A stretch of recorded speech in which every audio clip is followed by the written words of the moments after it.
siang, sore, ataupun malam, dimanapun dan kapanpun teman-teman menyaksikan video presentasi dari kelompok kami. Kami dari kelompok 6, beranggotakan Hero Clarino, kemudian Daniel Giri Satraulu, yaitu saya sendiri selaku moderator, dan yang terakhir adalah Stephen. Baiklah, kelompok 6 akan mempresentasikan lingkungan dan lembaga pendidikan. Yang pertama, lingkungan menurut Sartain, ahli psikologi dari Amerika, meliputi kondisi alam dunia ini yang dengan cara-cara tertentu mempengaruhi tingkah laku, pertumbuhan, dan perkembangan manusia. Pada dasarnya lingkungan mencakup tempat atau lingkungan fisik, yaitu keadaan iklim, keadaan tanah, dan keadaan alam.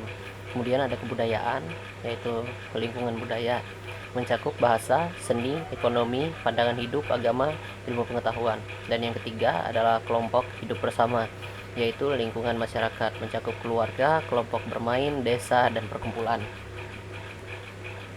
Setelah itu ada peran lingkungan pendidikan. Peran lingkungan pendidikan dibagi menjadi 7, sebagai pengalaman, kemudian menentukan dasar pendidikan moral, memberikan dasar pendidikan sosial, meletakkan dasar pendidikan agama, menanamkan budi pekerti, memberikan latihan keterampilan, dan yang terakhir memberikan pendidikan etik.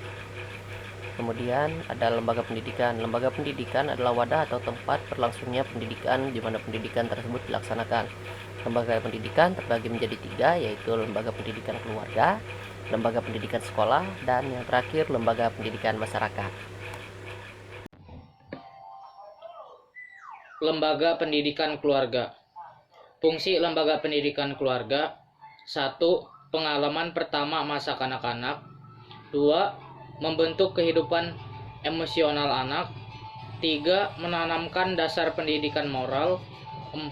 Memberikan dasar pendidikan sosial. 5. Peletakan dasar keagamaan.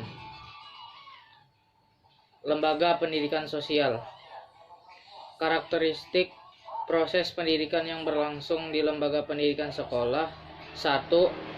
Pendidikan diselenggarakan secara khusus dan dibagi atas jenjang yang memiliki hubungan hierarkis. 2. Usia anak didik di suatu jenjang pendidikan relatif homogen. 3. Waktu pendidikan relatif sama sesuai dengan program pendidikan yang harus diselesaikan. 4. Materi lebih bersifat akademis dan umum. 5. Adanya penekanan kualitas pendidikan. Tanggung jawab lembaga pendidikan sekolah. 1. Tanggung jawab formal kelembagaan sesuai dengan fungsi dan tujuan sesuai dengan Undang-Undang Pendidikan. 2. Tanggung jawab keilmuan berdasarkan isi, tujuan, dan tingkat pendidikan. 3. Tanggung jawab fungsional, tanggung jawab profesional pengelola dan pelaksanaan pendidikan. Sifat lembaga pendidikan sekolah: merupakan pendidikan formal. Ada perencanaan, teratur, dan ditetapkan resmi, misalnya jam pelajaran, peraturan, dan rencana pembelajaran.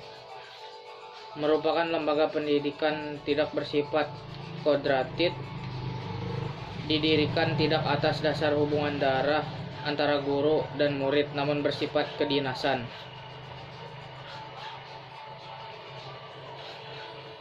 Terima kasih untuk kesempatannya. Saya akan menyambung kembali slide yang ke-9, fungsi lembaga pendidikan sekolah.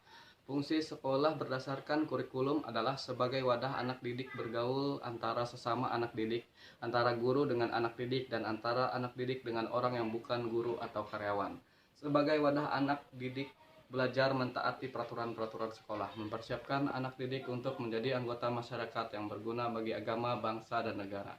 Kemudian fungsi sekolah secara umum adalah mengembangkan berdasar kecerdasan pikiran dan memberikan pengetahuan spesialisasi bidang pendidikan sosial, sosialisasi individu anak didik menjadi makhluk sosial, konservasi dan transmisi kultural, memelihara warisan budaya atau transmisi budaya.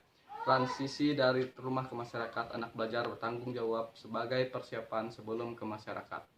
Kemudian lembaga pendidikan masyarakat ciri-cirinya adalah diselenggarakan dengan sengaja di luar sekolah. Peserta pada umumnya adalah mereka yang tidak bersekolah atau drop out. Peserta tidak perlu homogen, isi pendidikan bersifat praktis, keterampilan kerja sangat ditekankan sebagai jawaban akan kebutuhan sasaran masyarakat yang memerlukan layanan pendidikan yang berfungsi sebagai pengganti, penambah, dan atau pelengkap pendidikan formal dalam rangka mendukung pendidikan sepanjang hayat. Fungsi mengembangkan potensi peserta didik dengan penekanan pada penguasaan pengetahuan dan keterampilan fungsional serta pengembangan kepribadian. Jenis pendidikan kecakapan hidup, kepemudaan, pemberdayaan perempuan, keterampilan dan pelatihan kerja. Pendidikan dalam bentuk lembaga kursus sanggar yang digunakan untuk mengembangkan kemampuan peserta didik. Sekian dari kelompok kami. Jika ada yang ingin bertanya silakan tulis di komentar. Terima kasih.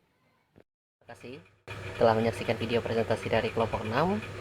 Jika ada pertanyaan dari teman-teman, silahkan tinggalkan pertanyaannya di kolom komentar di bawah dengan mencantumkan nama dan NPM, tahun nomor induk mahasiswa. Jangan lupa like, komen, dan subscribe. Terima kasih. Bye-bye.